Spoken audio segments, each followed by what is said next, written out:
Welcome to another short video concerning a post that's going to go out tomorrow, Tuesday, March 15th, 2016. I call this New Draft Date Invented ADP versus the Team Concept. Previously, I focused on average draft position and, each player.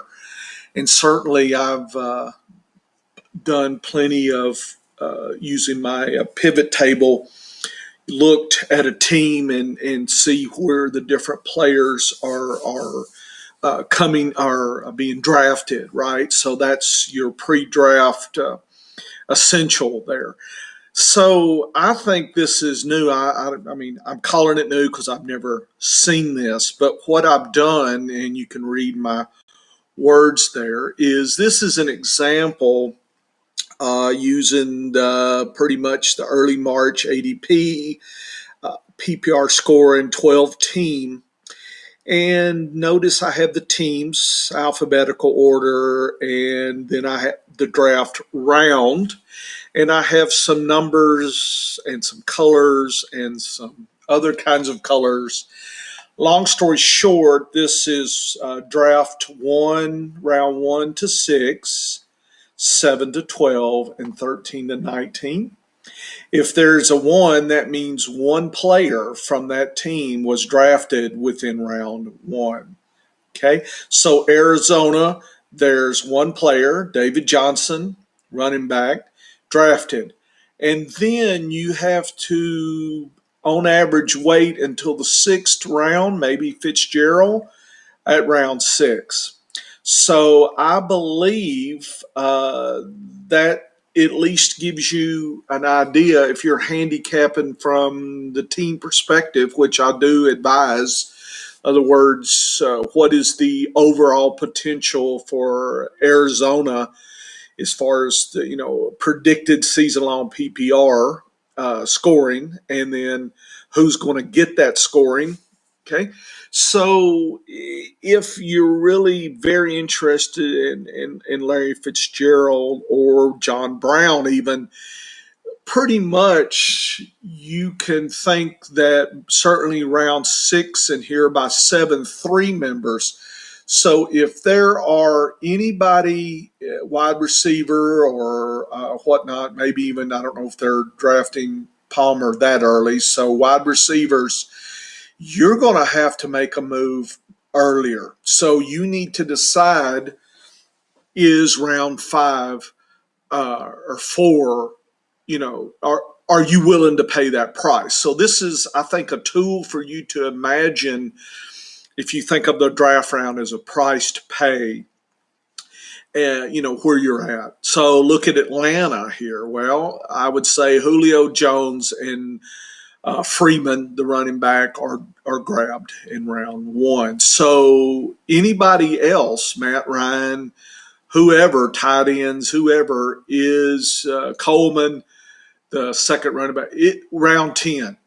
So if I really like Larry Fitzgerald and I like Coleman as a backup, I know where I need to work for Larry Fitzgerald or John Brown.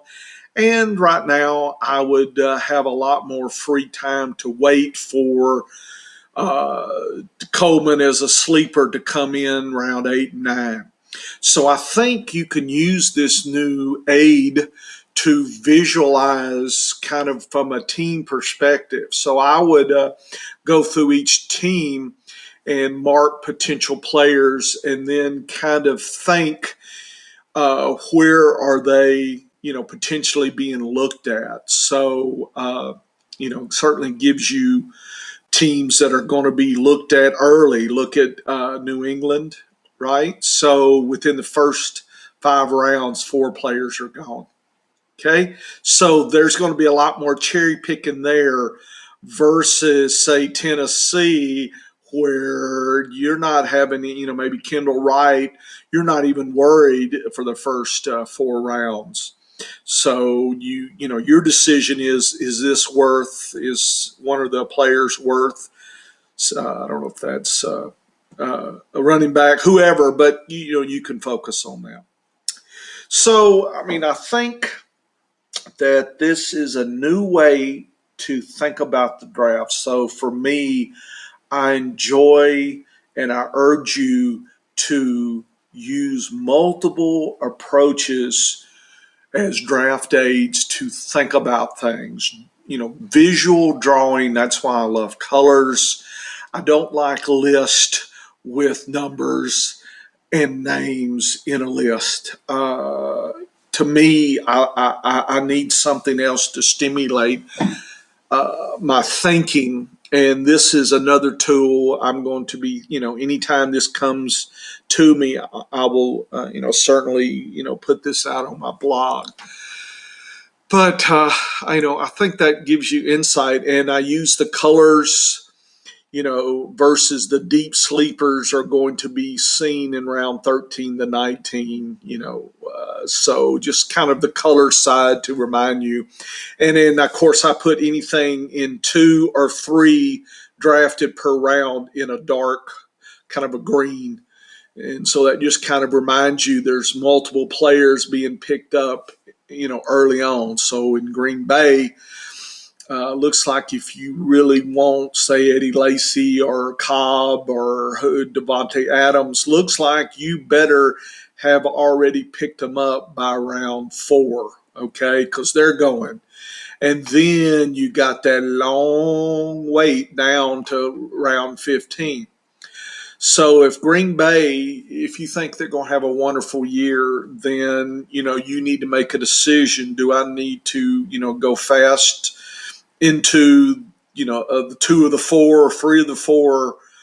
How many are worthy of your price paid in round 2, 3, and 4? So I think thinking about the team's perspective and their potential. So I think you have to have a good idea, at the end of the season, where is Green Bay? Is in the top, 5.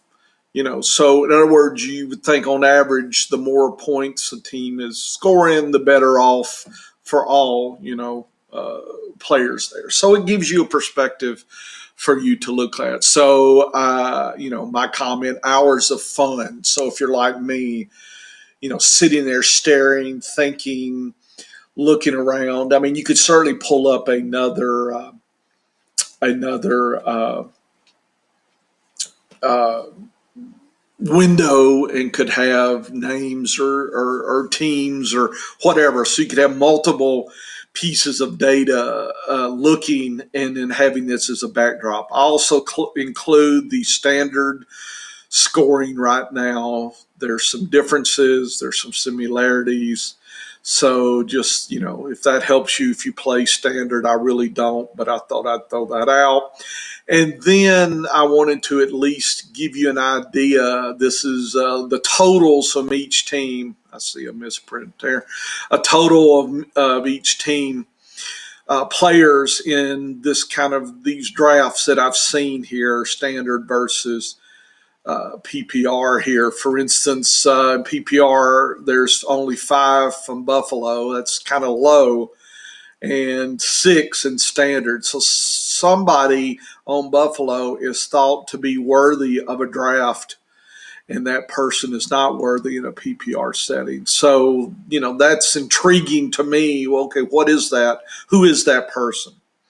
Okay, so I will try to be updating you throughout the preseason and keep track of this. I think this is a really good approach to stimulate, your thinking. So hopefully that will stimulate your winning, so you can collect that more money, and then you can visit my advice on buying comic books and invest your winnings in comic books in my other blog there. If you hadn't figured it out, I play in both worlds. Okay, good luck.